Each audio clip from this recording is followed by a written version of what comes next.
Hello, friends. Welcome to Bright Green Futures, episode 35, Hopepunk and Horror. I'm your host, Susan K. Quinn, and we're here to lift up stories about a more sustainable and just world and talk about the struggle to get there. Today, I'm cross-posting an episode from If This Goes On, Don't Panic, a podcast about hope and resistance in science fiction and fantasy, where I was a guest along with Maurice Broaddus, and we had the most amazing discussion about how horror and hopepunk are twin reactions to living through the horrors of these times. I'm grateful to Maurice for that enlightening discussion, and to Alan Bailey and Paul Jessup for hosting. I'm sorry I don't have transcripts for this episode, but the show notes will have links for everyone involved. Before we get to the episode, which itself feels like a soothing bit of hopepunk comfort each time I listen to it, I want to cover a couple quick things. First, Bright Green Futures is focused on solar punk, or hopeful climate fiction, which I consider to be a subset of the broader hopepunk movement. And in fact, when I started down this journey a decade ago of examining what was wrong with the stories we were telling and how to do them differently, I stumbled upon hopepunk first. That term was released into the wilds in 2017 by a Tumblr post from Alexandra Rowland, but it's been in the zeitgeist for even longer. I've been writing what I'd call hopepunk since at least that time period, but in 2023, I wrote an article about it for Dreamforge magazine titled Rewriting the Future.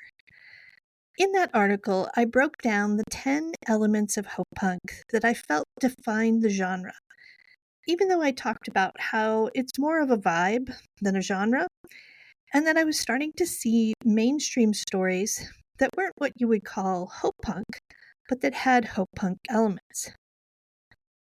In the article, I said, quote, mainstream storytellers across mediums, short stories, books, TV, film, games, are rummaging around in the hopepunk bin and coming up with fresh twists. Hopepunk elements like cooperative plotline or character who chooses radical compassion enliven these stories and endear the audience. In other words, hope is popular. Just don't call it hopepunk. For a while, the hopepunk term seemed to fade in popularity, but I think it's making a comeback as we enter newly chaotic times under the rise of fascism in America. My own journey into hopepunk started when I got 3 books into my 4-book series about artificial intelligence, both the human and bot versions, and stalled out because the kind of story I wanted to tell didn't fit with how stories were, quote, supposed to work. I needed something structurally different, and I had to literally deconstruct everything I'd learned about storytelling in the previous years to figure it out. And along the way, I discovered the term hopepunk. After doing a whole study on what that term meant to me, I returned to finish the Singularity series.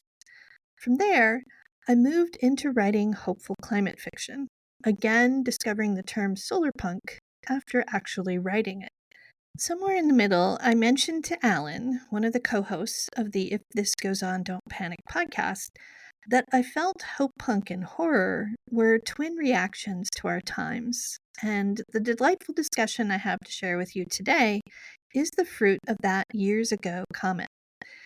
Which brings me to 2 quick recommendations before we finally get to the hopepunk and horror cross-posting. First, go watch Murderbot.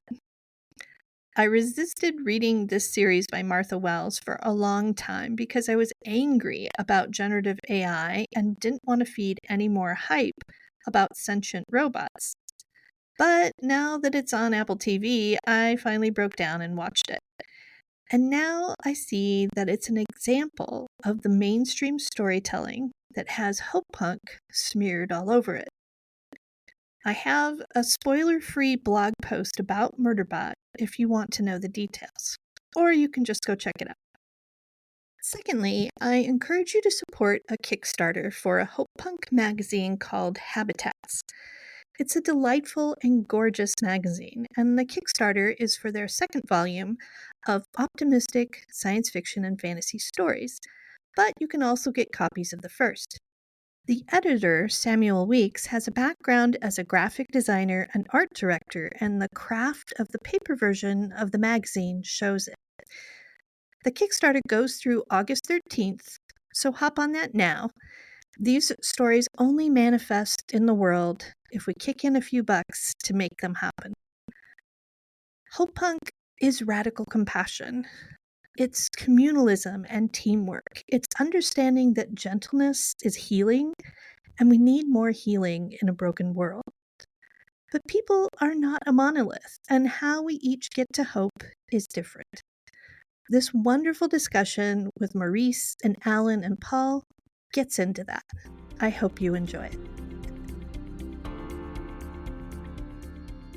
Hi, everybody. This is Alan from If This Goes On, Don't Panic.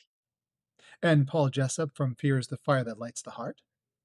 And today we decided to have a crossover podcast where we discuss solar punk and horror and kind of contrast and compare the two genres slash subgenres, I guess. Mm-hmm. I'll give the audience here the TLDR version. Ages ago, Susan K. Quinn, who is one of our guests, and I, we talk about solar punk, and at some point she said, solar punk and horror are two sides of the same coin. So, fast forward a few years, Paul and I were chatting about doing some stuff together, and this topic came up. And so Susan is here to talk about solar punk, and then we have Maurice Brodus here to talk about horror. So, welcome, Suzanne and Maurice. Hey, hello. Glad to be here. Glad to be here. Yeah, awesome. Hey, I didn't think of this till now for some reason, but you all should probably give a short bio for yourselves. Maurice, do you want to go first, and then Susan? Sure. So I often describe myself as having three jobs. So I'm a science fiction, fantasy, and horror writer of about 20 books and over 100 short stories. I'm a librarian at a middle school. We recently restored a historically Black library, so I'm now the head librarian there. And then I'm also the resident Afrofuturist at a local community organization. So that's me in a nutshell. Very nice. I'm super excited to be in conversation with Maurice. I have been going to the library so much lately. I'm a huge, huge fan. And I talk a lot about how libraries prefigure a solar punk future. So maybe we can talk about that. But so I'm a full-time author. I've been writing for about 14, 15 years now, publishing, making business out of it, and write across genres, steampunk, solar punk now, but mostly was science fiction in the beginning. And I also have a secret spicy romance pen name, which is very fun.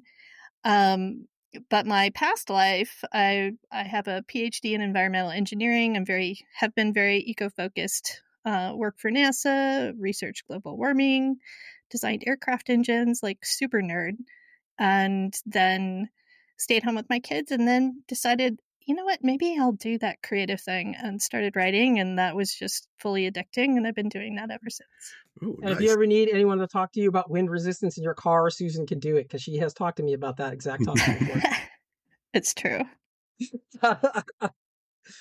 So, Susan, I wouldn't mind starting with you and just saying, when you mentioned to me that they're two sides of the same coin, what did you mean by that?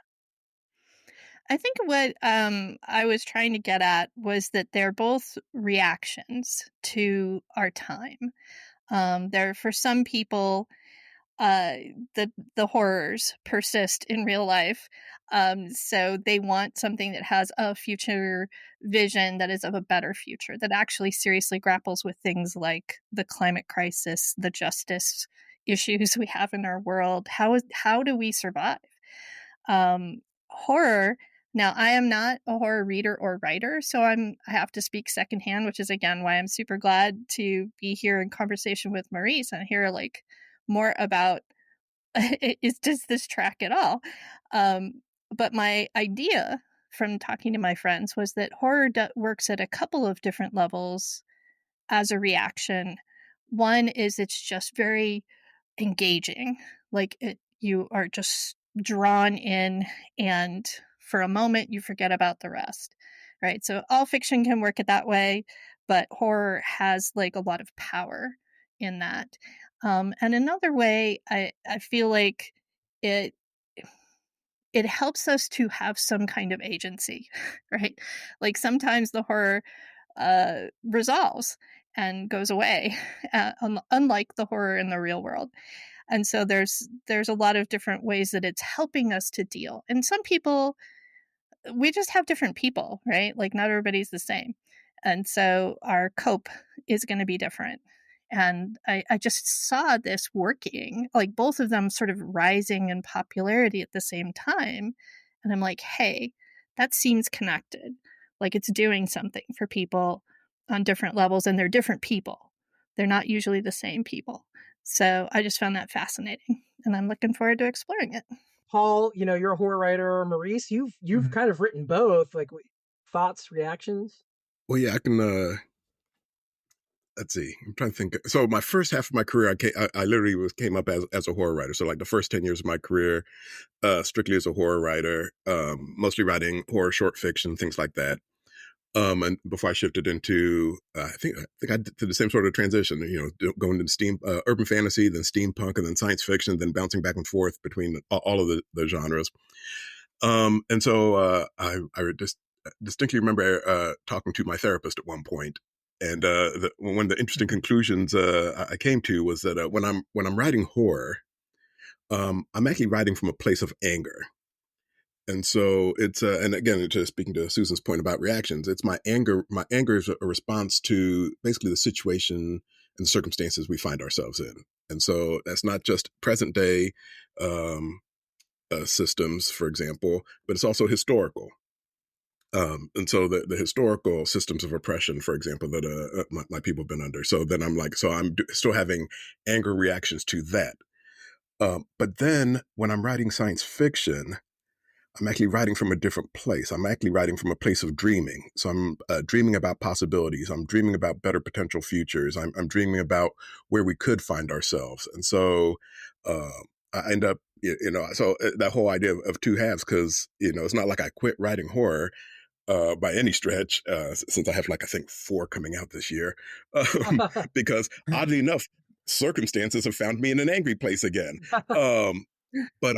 But I also firmly believe that that's partly where these systems want us, is for me for us to stay in that place of anger and frustration. And so I'm like, oh no, I will give myself room to be angry, but I won't let you keep me just in my angry space. You don't get to rob me of being able to dream about possibilities and futures and where we could find ourselves.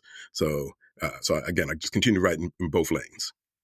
I love that. I love hearing that you're holding space for both of those. And I think it's really hard for people to figure out how to hold space for both of those, like get kind of drowned in one, or like forget to allow the other. And that's really amazing. I love it.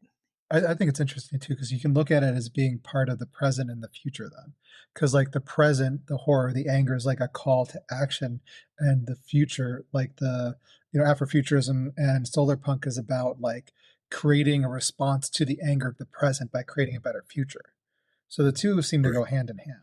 Right. And one of the important things about Afrofuturism is also that while it is a critique of the present, that critique is always rooted in history. It's rooted in the past. And so you do have the sense of past, present, future always working together. Mm-hmm.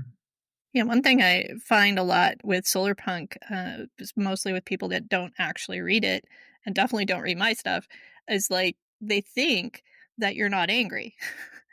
They think that you just are kind of warm and fuzzy and thinking about utopia and all these soft, nice things. And sure, like, yes, because that's like the world that I would like to have. But also, it's deeply rooted in being angry and understand and not willing to look away from the past and the present, because we got a lot going on that is broken. And so you can't really reasonably, justifiably imagine a better future if you don't know what's wrong with now. So That's funny because I usually get the opposite reaction. People are always expecting me to be this fiery, angry individual whenever they meet me, and I'm just like, no, I'm chill. We're good. I've gotten it all out on the page, so I'm like, I'm fine. Yeah, it's like most horror writers I know. They expect somebody to be like, just a terrible, horrible human being, angry all the time, or like violent, and they're not. They're just calm. Right. They're cool. They're the nicest people you'll ever meet. Maurice, you've got to be one of the chillest guys I've ever met. I appreciate that. By the way, this is kind of a tangent a little bit, but I picked up the Black Fantastic last weekend, and you are in it, sir. Yes, I am. So I'm looking forward to reading this. In fact, I believe that short story ties into my my Astra Black trilogy, my Afrofuturist, my current trilogy I'm working on. Nice. Yeah, was that Sweep of Stars? Is that right? Yep. Sweep of Stars was book 1. Breath of Oblivion is book 2. And then they just announced book 3 coming out next March, A City Dreaming. Awesome. I kind of want to explore the anger thing a little bit because it's funny, Maurice, that you mentioned that horror is anger for you. I mean, I would agree with that. And I think Solarpunk for me is more about like anxiety than horror or anger. You know what I mean? Like, I'm angry, yeah, but it's more about like, oh my gosh, what can we possibly do to solve this problem? You know what I mean? Oh, good, there's people thinking about it, and I want to read about that stuff. I think some of the Solarpunk embodies anger in the punk part, right? So you've got like a whole lot of people who are, fuck the patriarchy, tear down capitalism, like in their story. Or at least maybe that's just me. I don't know. But like a lot of Solarpunk is very leaning into radical stuff, at least compared to what we have now in the status quo. And so you can have angry characters for sure. And that ends up being where I channel some of that anger. I'm fundamentally an engineer, so I tend to channel my anger into, okay, what do I do to fix it? How do I fix things? And that's where I go with that. And so Solarpunk really is that. It's like the fixing, like it's the DIY. We're going to fix it. We're going to repair and we're going to build better and that kind of thing. And so I super nerd out with that. But I definitely have characters that I've written that are like, so I have a place to put that. It's interesting because personally, my like with the horror, a lot of horrors I know, so they don't come from anger, but I can definitely see that in yours, Maurice, especially way back with Orgy of Souls and that kind of thing. That goes way back. yeah. Jason sent me a copy of that. Remember when we were in Apex together? So after that, Jason's like, "Here, you got to read some more of his stuff," and he sent me a copy of that, and I still got it. That's a good stuff. Yeah, that reminds me of when I wrote another novella called Devil's Marionette. And I think that was the one I wrote just before Orgy of Souls. And a reader sent me an email and just says like, man, this book was so angry. I thought you were mad at me. And I'm like, oh, okay. Got it. Amazing. Oh, that's good. That's funny. Yeah. But it's like, it's interesting too, because like, I'm wondering like, cause you come from anger, and I'm just, it has me thinking now, how many other horror writers also come from anger? I mean, Clive Barker, I think obviously does.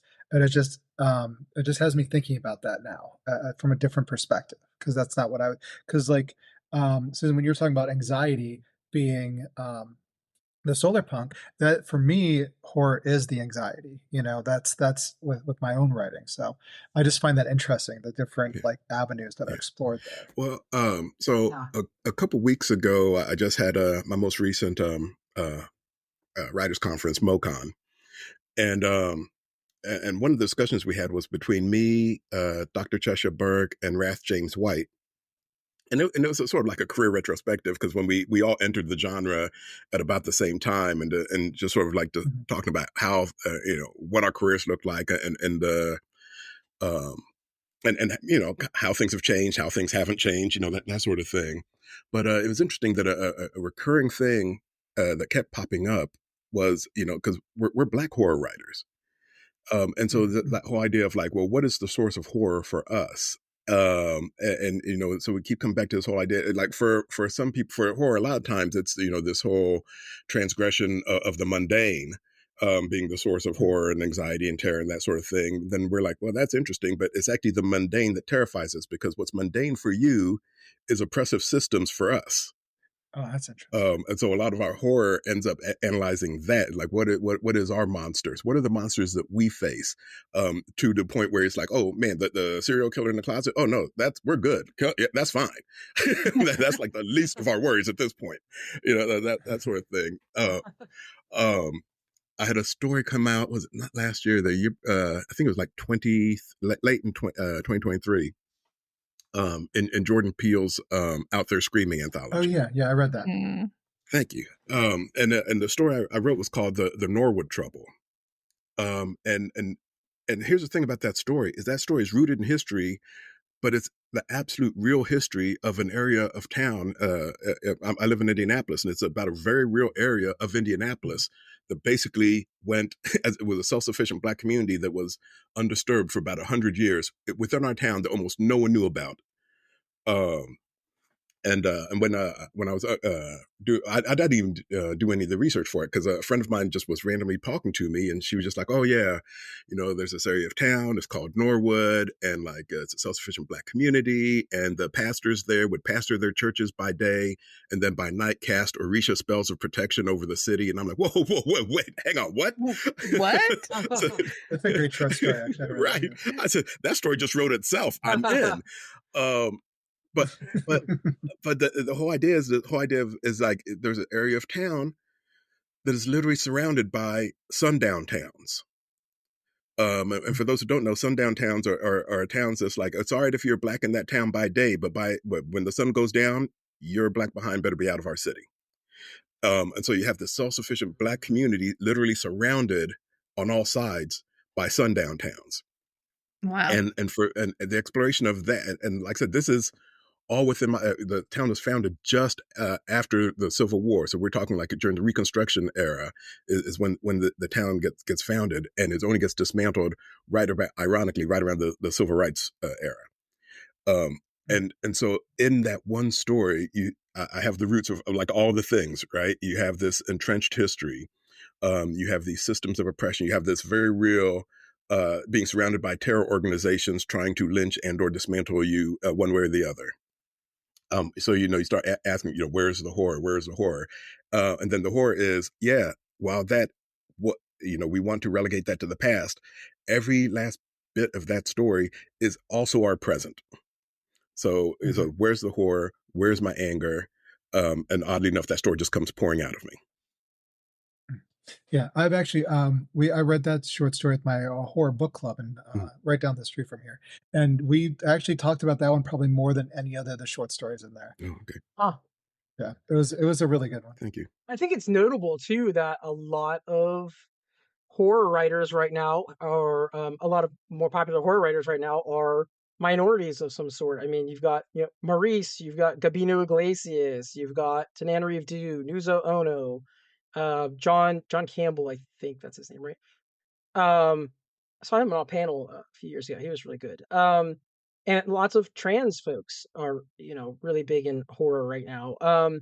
And then if you flip over to solar punk, I can't think of a ton of minorities in solar punk, but there are a lot of trans folks in solar punk. Well, I don't know. I mean, it depends, because I think a lot of the if you go to Afrofuturism, which is I think a branch of solar punk, that's like a completely different thing, but it's also like mostly like, goes against what you're saying. I'm just thinking, because I think I sent you an article about that too. Like I noticed there was actually quite a few people of color and stuff like that writing in solar punk, I thought, anyway. Oh yeah, that's right, you did send me that. Yeah. I mean, that's just my personal solar punk originated in Brazil, so I mean, like in terms of Fabio Fernandes, the very first technically solar punk anthology came out of there. I think it's actually happening everywhere for sure, but it's also much smaller genre than horror is. So I think you're just going to see more people in general in horror, and get more of that range. Solar punk part of the reason why I started my podcast, Bright Green Futures, is just like, where are the solar punk stories? How can we find them? Because once somebody finds it, they're like, hey, I want more of this. And it's just really small. So I'm trying to help people find those stories. Yeah, I don't know if my Astra Black trilogy counts as solar punk, but it's definitely rooted in, well, obviously it's rooted in Afrofuturism, but at the base level, you know, and it actually stems from a lot of my community organizing work, which is, all right, hey, you know what? What if we win? Yeah. Have we ever stopped to ask that question? What if we win? What would the world, or what could the world look like if we could create systems on our terms? Well, I will definitely have to go check that out then, because I would like to see it and know, what's going on. Well, and the great part is in terms of practicality, all of a sudden I'm engaging in community dreaming alongside my neighbors. Right. So is this, I embark on this series. I think I do about a year and a half of just conversations with my neighbors. What could it look like? So if we could redo, for example, the education system, what could it look like? If we could talk about what would be the cultural priorities of society, what could that look like? You know, in terms of politics, how would we govern ourselves in a different way if we were free from the shadows of oppression? What could we come up with? And so a lot, yeah. So it's just a lot of this one long exercise in community dreaming, as far as I was concerned. I like that term, community dreaming. I think I'm gonna maybe use that in about a week. I'm gonna be teaching a class on. Go for it. Thank you. I'm teaching. It's at Solar Punk Futures conference here in Pittsburgh, happening at the end of the month. Yeah. And I'm going to be teaching a class to kids, like high school students, junior high, but also adults, about how you can use solar punk to do that dreaming of the future, as a community. What is the future? So I'm using tools of our imaginative tools that we as writers use all the time, but generally people don't necessarily know how to use. And so I'm giving them permission, but also some tools and guiding them in let's think about this. What makes you angry? What brings you joy? And, what's your favorite trope? And let's make a story about that, and then bring it back home and root it here today in how can you start heading towards that future that you're imagining? Exactly. And it's so important for it's like we've kind of turned off our brains collectively in imagining possibilities for the future. Mm-hmm. Or we've slotted them into one of three stories that we're allowed to have, right. Either it's Star Trek or Star Wars or I don't know, the dystopia, and that's it. And so we just we have real problems that need real solutions, and I'm glad to hear that idea of community dreaming I feel like that's popping up everywhere. There's a robustness to the solution of dreaming of a better future if people keep coming up with it in all these different circumstances. Oddly enough, that's the title of the workshop, the community workshop I now do because of all of this, Dreaming of a Better Futures. And it's basically a world building workshop. I mean, it's second nature to us, but and I think you used the exact terms, giving people permission to dream is such a huge, huge thing. And to talk to different community groups, and I'm like, no, as writers, we create with a blank page. Which means anything is possible. And so, when I talk about the Astra Black trilogy, for example, I got starships powered by jazz music. Why? That's awesome. Because I can. Right. It's possible. You can. That's right. Right. So, and usually once they hear something like that, then, especially when I'm working with kids, the gloves come off and they're like, oh, wait a second, we can do anything we want. And then you just see, and it's interesting when I've run it with kids versus adults, how the kids have no problem diving in and using their imagination. But it's like the older people get, the more they've gotten away from this idea of having that permission to dream, like somehow it's been squashed out of them. And so I just find it fascinating having to go through and no, in this space, we have permission to dream. So let's go for it. That's so true. And it's so funny too, because whenever I talk to people like librarians or booksellers about solar punk, they're like, well, here's our young adult section. And I'm like, you don't understand. Okay, the people who need this are the adults. Those are the people that are in crisis here. I mean, like kids, sure, kids are having crisis, absolutely. Mental health issues because I don't know, we live in the horrors. But this is not just for children. Like we all need to be able to do this work to be able to move forward or even just cope. So Susan, I was wondering what you thought about this. Because and in fact, I think something similar to this got alluded into in an article that one of y'all sent me, where it talked about I forget progressives and systems and stuff like that. To become radical. Hang on, where's this quote? wait, are you talking about reading weird fiction in the age of Yeah, fascism? Yes. yeah, that one. Yes, I want to talk about that. Go Okay. ahead. So there's a line that says, and it's one of the two axioms in it, but the first one really caught my attention because it's to become radical politically is to become aware that the dominant ideology shaping the way we view the world is wrong and needs revolutionary change from the root. Yes. And so one of the things I always keep in mind, actually, when I was doing that, when I was doing the world building with community dreaming, or when I'm running the seminars, one of the things I keep coming back to is like, no, the systems we're under are past the point of like revision or or anything like that. No, they're the point of we need radical reimagining. Right. They're actively breaking down as we speak. Absolutely. So, Absolutely. like there will be no tweaking from, I mean, tweaking is if that's all you got, then okay, yes, but like no. Because we have and what I really want to hear your reaction, Maurice, to that article because I found it revolutionary it gave me a lens that I didn't have before. I agreed with like very much, and I hope Alan will give the link in the notes or something so people can go read it because it's a very a little bit dense sort of intellectual analysis kind of piece, but it talks about weird fiction and horror as these reactions to the times that we're in. It's kind of like what we're talking about with horror and solar punk. Okay. But particularly for me was fascinating that weird fiction is sort of like this unsettled and unsettling and open-ended feeling or vibe in stories, and how that's a reflection of like just this bone deep sense we have that something is wrong with the world and it's not getting better. And so, I've actually personally been writing a couple of stories. I'm writing a story right now, short stories that were totally weird, quote unquote, for me because they were kind of solar punk, but they also had this deeply it's unsettling sense to them. I'm like, what is this thing? And I kind of come around to seeing it as being weird solar punk. So there's kind of a hybrid thing going on there for me. Now I'm still writing very what I consider like mainstream solar punk where we're doing solutions and it's the future and it's that community dreaming thing.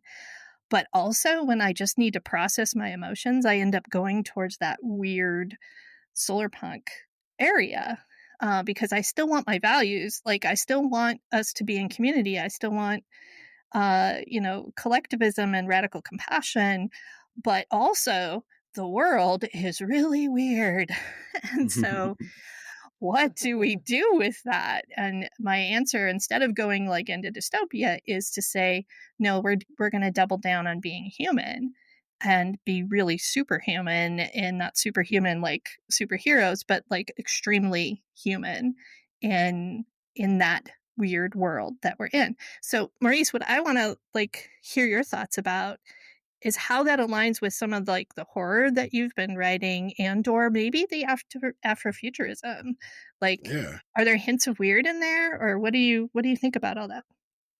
Well, sorry, that last line of yours threw me off because that whole idea of being very human centric actually becomes the baseline infrastructure for the world that when we end up doing our community world building, everyone starts with what does a human centered approach? What does what do systems that support our basic humanity, what does it look like if we just start there?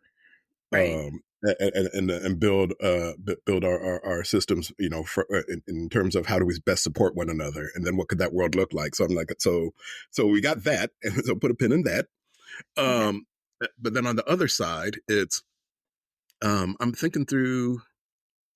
Well, I mean, so as I was reading the article, honestly, my first reaction was, "Oh, hey, y'all, welcome to the revolution." Right. Because in a lot, I'm like, whoa, we've been here, but I'm glad other folks have discovered that these are the times we now find ourselves in, Right. and so and so to your point about, for example, dystopias, right? I think about how dystopias are what are they? They are baseline just critiques of the present, Mhm. um, and so we start that with the whole idea of dystopias, and so then I start thinking about um, a book like Parable of the Sower, for example. Mhm. So you have this by Octavia E. Butler, one of the seminal Afrofuturist works, but there are key principles even in the midst of this dystopia. This, mind you, and I look at it as this sounds weird, a hopeful dystopia, in that there are in the midst of all these systems collapsing. What are the key principles? What are the key characteristics that allow for the possibility of our survival and later thriving? And it boils down to you have the lead character who demonstrates great agency. And another skill that she has is this whole ability that she's adaptable, which is a key characteristic. And that when you're surrounded by chaos, being adaptable is a key Mhm. characteristic. And then the third principle that she operates through is I can't do this on my own. So what does it look like to build community as I go? Right. Um, and even in the midst of dystopia, that you have those key principles, and then those key principles actually become undergird a lot of anything that I do in the Afrofuturist lens, or even if we classify it as solar punk, those would be the key principles. I think that would undergird a lot of my work under all circumstances. Right, and I think, that's such a great point how, like, dystopia isn't just the world is breaking down, it's like, what do we do with that? And I think there's, you know, that's a lot of what that article was talking about, that weird fiction is, speaking to, like, what do you do with this unsettled feeling? How do you keep going? What do you do with that? And, some of it is we're just gonna, like, raw emotional power. We're just gonna power through it, right? Mhm. But, I think when you start to get into things like Parable of the Sower has much more, like, this is how humanity is, and this is how it should be, right? These are the Mhm. problems we're facing. This is how are we gonna, like, tackle that? And that's what solar punk is. Um, it sounds like you're, like, already, and this is how I get back to, like, solar punk is a tiny genre by name, but I feel like in vibes, it's, like, everywhere. Well, it's funny you say that because I always felt that about whenever I end up talking about Afrofuturism. I feel the exact same way because like people just discovered Afrofuturism when the Black Panther movie came out. So then all of a sudden Right. Afrofuturism pops into the pop culture, Yeah. consciousness. But as a term, it came up in 1993 with I've just forgot his name, Mark. Blanked out on his name, but he was lamenting the lack of Black folks writing in these speculative genres. But and so he named checks like Octavia Butler and Samuel Delaney and Stephen Barnes and Charles Saunders as these are the only ones working in this field in this area. But and so people are like, oh well, Afrofuturism dates back to 1993, and it's like, well, no, this is the work we've always done as Right. Black people. Mhm. You can go all the way back to Martin Delaney, frankly, in the 1800s, or W.E.B. Du Bois, and some of the short sci-fi stories Mhm. he was writing. It's like, no, Black people have always imagined themselves into the future. That's been it's been our literary basis, and frankly, a lot of our hope has been like, oh no, we're going to imagine ourselves into the future, whether or not people are trying to erase it or not. We're going to begin with imagining ourselves into the future as our first act of of resistance and revolution, as to paraphrase Tanana Reeve do. You both have mentioned community quite a bit, and I know community is a big part of solar punk. And if you look bigger, Hopepunk, since we're talking subgenres here. But have you all been seeing a lot of community starting in horror? Because I do not associate horror with the idea of community, communities of characters accomplishing a goal. Usually I think of horror as like, oh my God, I'm in a closet and there's a psychopath outside and they're going to murder me, or I'm running away from a monster and trying to survive, something like that. Well, I mean, there's folk horror, I think, actually emphasizes community quite a lot. In the negative aspect, yes, but sometimes in the positive too. Because you've got like the Wicker Man, things like that. I mean, if you ask a lot of pagans, the Wicker Man is a hopeful story, and that they think that the people on the island are the good guys, that kind of thing. And there's like a lot of other stories, like, short stories and novels that have been coming out like in the last few years that are considered folk horror, that actually delve into like both the horrors of community, which can be like seen as like the horrors of like the structure of oppression in our current society, as well as like the benefit of a community working together against a horror. Like, I'm trying to think of some examples that aren't Stephen King. Unfortunately, Stephen King was right where I went. Because the first thing that popped to mind was The Stand, literally. Yeah, The Stand, It as well. Oh, yeah. Oh, that's true. Because it's the kids all working together. Yeah. Yeah, because that's, even in The Stand, he like has that famous line. Everyone's like, that they had come together to stand against, evil, everything else, even if they would lose. The standing is the important part. That's a good quote. I think one of the things that motivates solar punk stories is that we feel like there's a hole where community has been written out of the story. As in The Great Derangement, Amitav Ghosh says, we've stopped imagining, we only imagine the hero and the hero's journey, and like this lot of individualism, rugged individualism. Where's the community? We've written the community out. And so we have a hard time imagining a future where that's written back in. And so that's kind of a lot of the work that solar punk does. It kind of sounds, what I'm hearing you say about horror is that it's imagining both sides of that, not just like community is the solution, but also community has been and is the problem, right? And so like, how do we grapple with that in our stories? And really, a lot of our stories are about community. It's just that it's the default status quo that's sort of unspoken. Like, well, of course, it's going to be like this. That's just kind of given. And now I'm going to go on my adventure. And like, we need to figure out ways to tell different stories than that. That's what solar punk is saying about community. I just remembered the other author I was thinking of, Stephen Graham Jones. His third book in the Indian Lake trilogy, The Angel of Indian Lake. That one is all about like a community of final girls, basically. It's turning the idea, because he talks a lot about slashers, that kind of thing. That whole series is about slashers and the whole idea of final girls. And in the last book, he kind of turns the idea on its head, and that community fighting against like these oppressive evils is what saves us, and not just a single final girl. It's a really good book, actually. If anyone, like, you have to read the other books in this series to kind of get the emotional power at the end of it, especially the afterword. But like, you have like, it's worth reading, I think. Not stuck thinking, but you got me thinking about how I guess one of the themes that I realize I've been writing about a lot lately is the whole idea of communities of resistance. So it's not even a particular hero per se, but it's actually a community itself is the hero figure. So even with that Jordan Peele story, is the community of Norwood is the hero in that story.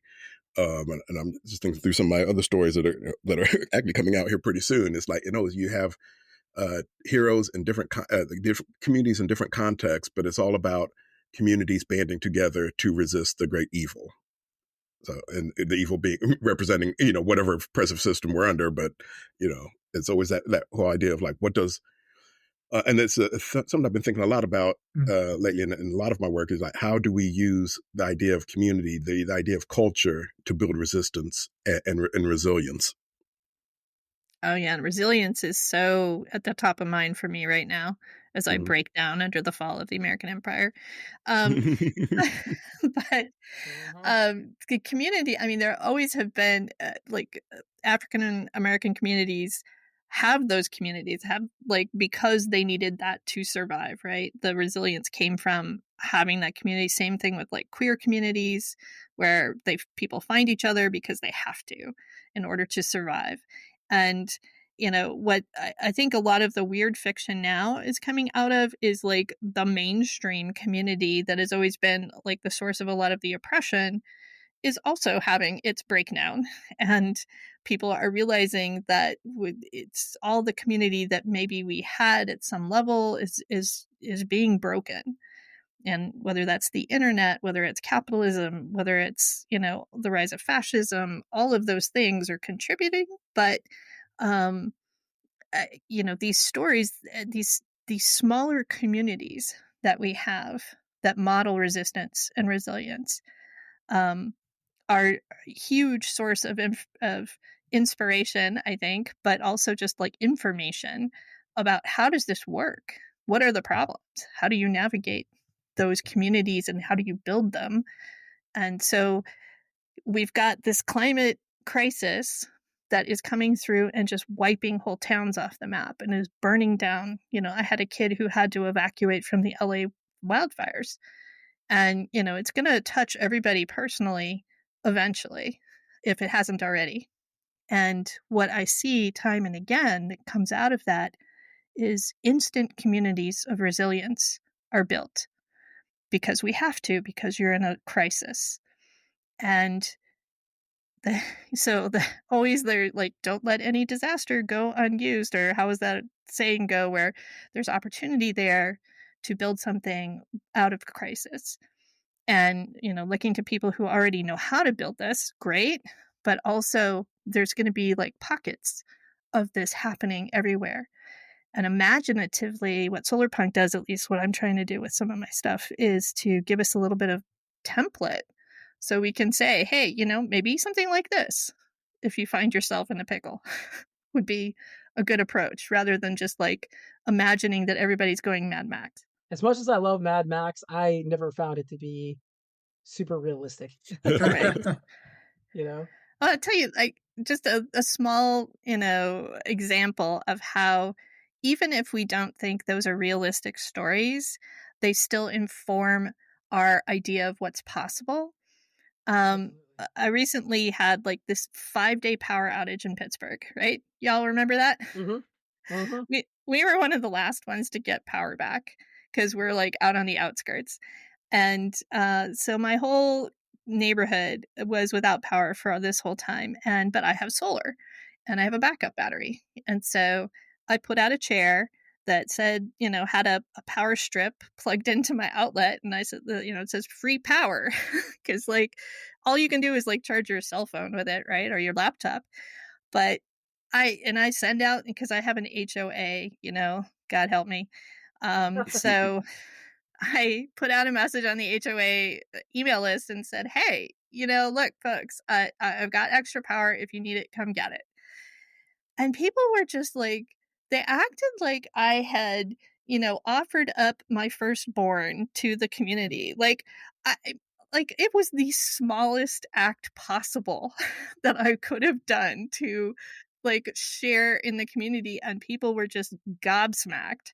Right. But they came and they used it, and they, we built a little bit of community there where we got to know each other, people that are not, would never cross paths normally. And so God, I see stuff like that and I'm like, my gosh, we have so far to go imaginatively. If that is a shocker to you, right? Like, Right. come on. So it's important work. No, I do feel like we live in very selfish times. I think it's more just isolated. Like, we kind of tell each other we're selfish, but like, really, are we really felt like, yes, okay, there are some people who are genuinely selfish. We all know them. But, most of us know, most of us are told that we're supposed to be, but we don't like it. And like, we're not selfish with your friends and your family, people you care about. Right. So we have those alternate stories already around us all the time, but we have the dominant stories that tell us who we're supposed to be. And those are just so wrong. Yeah. And I was literally just thinking about that, the whole idea of like, what stories have we chosen to buy into? And so, so you have the majority culture who spins this narrative of, you know, our chief aim is to be rugged individuals, and I'm like, well, yeah, as the majority culture, you can afford to be rugged rugged individuals. The rest of us, yeah, kind of need community in order if we're going to make any sort of stand whatsoever. But even the rugged individuals, they're again, that story is a myth. The whole idea of being a rugged individual is a myth. The self-made man is a myth, because and it's almost like the stories are in place to keep us from being and striving towards this whole idea of community, because these self-made people, all these rugged individuals, would not be where they are because they did not spring up out of nothing. They sprung up out of community, supported by community along the way. They just take credit for it on us, but apparently for being on their own. But the whole idea is they none of us get anywhere without each other. Period. So true. Yep. Or just some people step on other people to get up there. Yeah, there is that. There is that, but that is also ultimately destructive. I mean, as we know, but like even to the people who are stepping on other people, like, is that person truly happy and living a fulfilled life? I feel no. You know, so we're robbed, I think, of a lot. And I think you're exactly right, Maurice. It's a story that's told to keep us from forming community. So forming community, and I've said this many times, especially since the election, like one of the most radical things any of us can do right now is form communities of care outside of capitalism. However that looks for you and your community, and like make it happen. And that is the beginning of change. And I really believe that. And I think it resonates with people because they want it. They don't always know how to do it. Which actually, Maurice, this brings me to libraries. But yes. So I have been going around with my passport to the Carnegie Pittsburgh library system and getting my passport stamped at all the different libraries and all the different communities, which is like, I'm just giddy like a child with this. I love it so much. And so I'm like posting because Fridays are my library days. So like every Friday I'm posting about these things and like excited, and people are excited for it. And the librarians are like, you're a strange bird that has come into our library. Right. Yes, let me give you a stamp. But I really feel like the library is such an important model of how we build a community resource using community funds, and everybody gets to come. Everybody is welcome. The one I was in on Friday had a seed library that somebody had set up, and they're just so, they have tool libraries and game libraries, and like there's just so much going on. So like you're a live librarian. So please tell us what are you seeing in the library space? Obviously, libraries are under attack, and like all that, like we need to defend them. But like, what are you seeing that is being embodied of like third spaces, solar punk kind of stuff in your library spaces? Okay. Yeah. So I'll back up a little bit. And so we'll talk about, the greater power of stories, what's the power of Afrofuturism? What's the power of solar punk? What's the power of Hopepunk? Is you were creating possibilities. You were because what is it Audre Lorde said? We cannot. Was it Audre Lorde? No, I'm confusing people. But we cannot create what we cannot imagine. Right. And so the stories allow us to to visualize, to put these vague ideas into something concrete that we can now picture. Right. And so I say all that to go. So I have a story in Apex magazine called the Legacy of Alexandria. And it's a near future story, and it's all about this library in the hood, basically. So the city's under martial law. And the idea of this library has been reduced to a myth that this young boy and his dog are off to try and find in the city. So they have to, navigate all these, checkpoints in the city and everything as they're trying to find this mythological library in the hood. And then he finds it, and it's run by this librarian, and basically the library serves as the hub of community resistance. Nice, right? And part of her credo is, look here, I'm here to train troops, and I need my troops well trained. And how do I train my troops? I get them reading. Oh my gosh, I love it. And I I must and read this story immediately. okay. But I bring that up because now there were librarians in my life who had inspired that story, right? Well, then my school comes to me and is just like, hey, did you know this school used to be the site of the Paul Laurence Dunbar Library? And I'm like, I had no idea what we were, and I have no idea what that was. And then so I started doing my thing. So it's like, oh, the Paul Laurence Dunbar Library was a library within the public school in Indianapolis. And at the time, public school libraries were actually libraries for the whole public.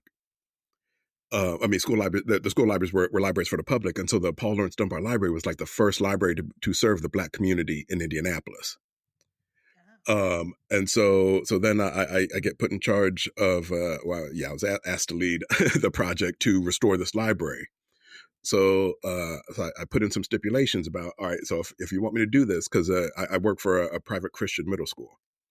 And I said, if I'm going to do this, I had some stipulations, and one is, and basically two stipulations. One, I'm not going to put in a bunch of effort just to make this place a better place.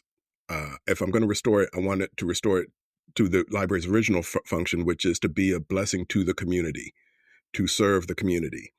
And part of that means I want to be able to grow 3 special collections. And so I have like a Harlem Renaissance collection, a Black Arts Movement collection, and an Afrofuturism collection. Oh, nice. Right. And then and I run a residency program out of it so that students and community can come and be involved with the library. And so because you're right, I live in Indiana, and libraries are under attack. Activities of librarians are literally being criminalized. But the lawmakers of Indiana exempted private schools, particularly private Christian schools, from the reach of law because of a failure of imagination. They not at any point did they imagine one of their private Christian schools would be the blackest spot as far as library I systems love go. it Right. so much. So that's been happening. And I haven't had a lot of pushback. Well, knock on wood, I should say yet, because this is literally my first year of full-time operation. Because people are well aware of the history and legacy of the space that we're in. So we have that. Another thing we have is that I tell people all the time, hey, my role as librarian, because libraries were special places for me growing up too. They were safe havens for me. And my chief compliment I get from students is like, oh no, the library is a safe place for us. And I'm like, then I've done my job. When all's said and done, I've done my job. But then I also remind people my job is also to protect marginalized voices. So you will see voices on these shelves because it is our job to safeguard them and create space for them and then protect them. And that's our model in the library. And I'm like, and hey kids, that's our model as we move through the world, period. So, it's just one of these things. And now I even have students returning back to the library because even though they've actually graduated from the middle school, they come back like, hey, we've heard about the library. Can we come? Can we just sit in the spaces? I've had parents come and just sit in the space and have their children sit in the space because they tell their kids, hey, come sit and absorb the history of this space. Because 1/3 of the room is still the original woodwork from the original Paul Laurence Dunbar Library. So like, come sit on this bench and absorb the history of the space. Alumni from the school will return just to go, oh, wow, this, the legacy is continuing. Our stories are not being forgotten. And I'm like, all that goes into, this part of my job as a librarian is like, I'm here to safeguard stories. I'm here to preserve stories. I'm here to transmit stories to the next generation and create spaces for them to absorb those stories. So that's where I stand. What a magical space you are creating. I am so deeply impressed with that and excited for that to be in existence. Yes, And when I go around every Friday to all these different neighborhoods, like, which I'm new to Pittsburgh, so it's helping me to explore different neighborhoods. One of the best pleasures is, I'm there Friday afternoons, and what comes in Friday afternoons? The kids, right? They're all like flood into the library, and they're all like loud, and the librarians are like, be quiet, and Oh my goodness. it's so great because the kids are a next level, because now that they have their own library, like they know library, because we're part of the shared system in Indianapolis. So that means that they can order books from any library and they'll be delivered to our school. And then I'll sort them and check them out for the students. And they know that happens on Wednesday. Okay. And I'm like, look, the books don't come, and every week the books don't come till 9:30. It'll take me a couple hours to sort them, kids, just so you know. But let me tell you, starting at 11:30, because they will spot me my 2 hours. But at 11:30, they're at the door. Mr. Broadus, where's my books? Mr. Broadus, where's my books? You said my books would be ready by now, Mr. Broadus. And I love that they respect your 2 hours. You know? Yeah, exactly 2 hours. And there was one day I was absent on I was actually absent on Wednesday, but I did go ahead and come back in like late Wednesday evening and get the book sorted. But then when I walked into the building on Thursday morning at 8:00 in the morning, I had 2 students waiting for me at the door, going, "Mr. Broadus, where's my books?" And they escorted me to the library doors to make sure that I made it there safely to get them their books. So, Maurice, you need to like write a story now where there's like a librarian rock star who's just like the most popular guy in the entire neighborhood. Right, there you like go. it's so great. I love it. I love it. Well, we actually only have like 3 more minutes left. Oh, yeah, wow. Oh, jeez. Well, this has been delightful. I'm so pleased that I was able to come in and be in conversation with all of you, but mostly Maurice, because Maurice and I are just going. But it's been wonderful. Yeah, I really appreciate this. Yeah. That's the fun part about a panel. You guys Appreciate are the panelists, Yeah. talk. Make our job easier. Yeah, honestly. My favorite podcasts are ones where I don't have to talk too much. Yeah, that's when you know you're doing a good job. So you got the right Exactly. people, and they're talking, they're keeping it going. Yeah. Absolutely. So I guess I want to close this up and just say thank you everyone for coming together and making this happen. I honestly feel like we could have gone for another hour easily, but you all had some super awesome, insightful things to say. Thank you. I appreciate that. Thank you. Thank you to Alan at If This Goes On, Don't Panic for making this cross-posting episode happen. Be sure to hop over there and see what other Hopepunky goodness they get up to. As for Bright Green Futures, there will be more to come soon. I'm still getting life sorted back to normal after my 2-month Sue Walks the Earth road trip across the US and Canada, which you can read a little bit about on the website. But I'm sure I'll be talking more about that in future episodes. Bye for now, and remember to keep imagining the possibilities.